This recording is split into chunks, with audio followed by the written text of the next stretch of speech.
Cancel yung first client ko ng 4 to 5. Buti naman. So, ito na lang kliyente ko. 1, 2, 3, 4. Lima pa din. Ang kilala ko lang dito ay 1, 2, tatlo. Yung dalawa hindi ko kilala. Pero parang napuntahan ko na tong Haywood na to.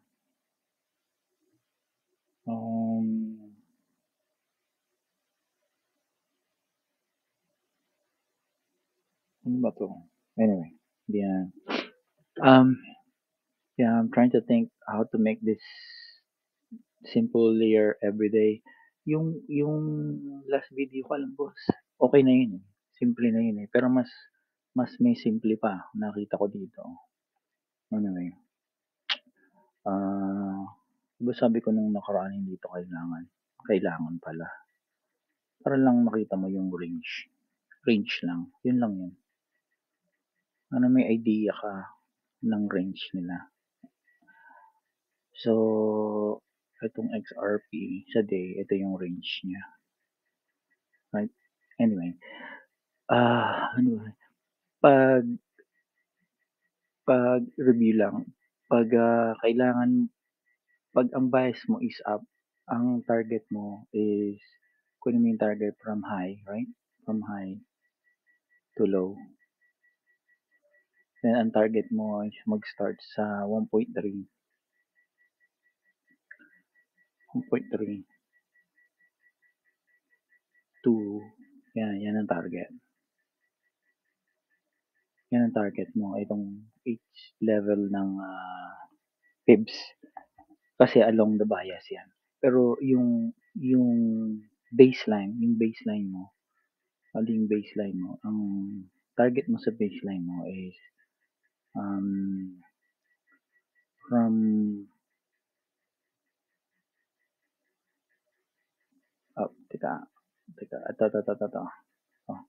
from high to low, right? Ang target mo dyan is ang pullback ang hinahanap mo dyan, mga kung hanggang saan to bababa. Bali, ang target mo dyan is from 886 yata yan hanggang dito sa 5. Yan.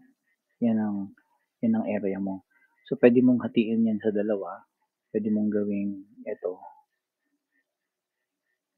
Extremes. Yan. Yan ang pullback mo. Or, ito. Yan ang pullback mo. Yung dalawang yan. Within that two. Yan ang, ito ang SL mo. Bali, ito ang SL mo. Yan. Ito yung baseline. Baseline. Ang target sa taas kasi ang bias natin pataas. So, sa bias, 1.3 pataas. And then, sa pullback is 0.5 pababa hanggang 8. Yan yung mga target mo. Kung titingnan mo yung lahat ng target na yan, up and down, low, high, right? Low, high, low, high. Kita mo? Tama yan, di ba? Low, high, and then low, high. Di ba? Makikita mo din yung trend kung saan siya tumatama. Makikita mo din yung trend. Pero ang gusto mong mahanap dyan, ito yung pinakamataas. Diba? Ayan. This goes baliktaran kung ito yung short mo, yan yung baseline mo. So, yan yung mga baseline pagkuha ng ito stop loss to eh. Okay mo. Stop loss. Low, high. Hindi. Pumasok ko pa din sa pumasok pa din sa area. Sakto. Diba? So, yun basically, yan lang talaga yun. Pinahirapan ko lang yung sarili ko noon. Pero yan yun. Tas ang target, baliktaran lang, right? Katulad nito, pag binaligtad mo ito, low, high. Ito yung target mo. Ayan. Diba? Baliktaran lang din. Or, kung gusto mo, dito lang sa taas. Ayan. Dito. Pero yung original na target mo, is, ito pa din. Ito yung original na target mo. Ayan. 1.3 pataas. Pero, hindi niya agad nahihit yan eh. No? May pullback siya dyan. Kita mo yan? May pullback siya dyan. No? Bago siya. Parang unti-unti. Yan o. Pullback yan. Yan, target din yung pullback na yan. Right? Tapos,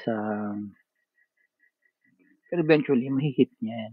Pero yung mga pullback na kailangan mong makita. Kumbaga, kalahati. Pwede mong i-TP from here, right? Yan dyan. So, pwede mo i-TP yung kalahati. Kasi hindi mo alam kung kailan naabot yan dyan. Pwede mo i-TP yan. Yan, pwede mo i-TP yan. And then, nag-continue yan ako. Kita ka pa ulit. And then, bababa na naman yan. Anyway. Yan sa day. Yan yung sa day. Ito yung pagkuha ng I mean, yan yung idea ng day para malaman mo kung paano mo ipoproceed yung 15 minutes. So, like this one. Ito. Ayan. EMA confirmation yan sa day, right? EMA confirmation yan ng day. No, not that one. Confirmation lang. EMA. Ano yun? Tatagal nito yung EMA confirmation yan.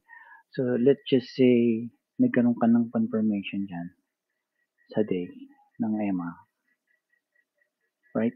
Punta ka ng 15 minutes. So, 15 minutes, alam mo na na-confirmed na yan ng EMA. Alam mo na napataas ka na sa 15 minutes. Alam mo na napataas ka na. Kasi kinonfirm na ng day yan eh. So, ang hinahanap mo na lang dito, entry. Kung maabutan mo to, kunin mo lang yung high, yung low. Ito yung low eh. Ito yung low. And then yun yung high. Then yung entry mo, itong dalawa, di ba? Blow up natin yan. Kasi alam mo nang pataas yan eh. Alam mo pataas yan eh. So, itong entry mo, it's either here or dito. Dalawa, di ba? Sabi ko kanina. And then, stop loss mo to. Pwede mong gawin tong stop loss. SL. Yan. And then, see? Eksakto lang yan. No? Right? And then, ang TP mo, pwede mong, katulad ng sinabi natin, susundan mo. Pwede mong sundan. Right? Pwede mong sundan. Ang TP mo ito. Pwede yan. Or pwede yung ginawa natin kanina sa day. Yan, TP. Mag-entry ka na lang ulit. Target mo yan. Yan. Estimated target mo. Yan. So, bali yan. Kasi alam natin na tataas to. Dahil sa day. Day to eh. Kung 4 hours day. Ang momentum mo pataas eh. Or pwede mo ring lagyan nito kung gusto mo. Para mahanap mo naman yung pull down, yung back niya. Ano yung pullback niya. Usually double. Tingnan mo to. Double to. Yan, double niya. Pero kahit na hindi double, pwede mo na lang din sukatin. Right? Mag-start ka dito sa kung saan na-break. To. Yan na-break ko. Mas accurate yan eh kung saan na-break. And then ganun din. 0.8 saka 0.5. Yan yung mga entry mo.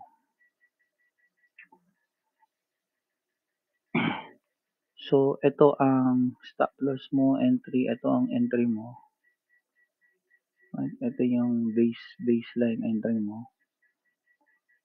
Baseline entry mo. Sa 15, ang base mo lang is itong complements ng 9 saka 50 ng day or ng 4 hours kung gusto mo. Box mo yan, entry mo yan. Yan. And then, tingnan natin kung anong itsura niya sa day. And then, that's it. Look. Laking pera na nagawa mo dyan. Oh. Ito yung entry mo. Mabot ka hanggang doon. Diba? Well, that's my thing today. Let's say this is something to think about. Yan. That's for today.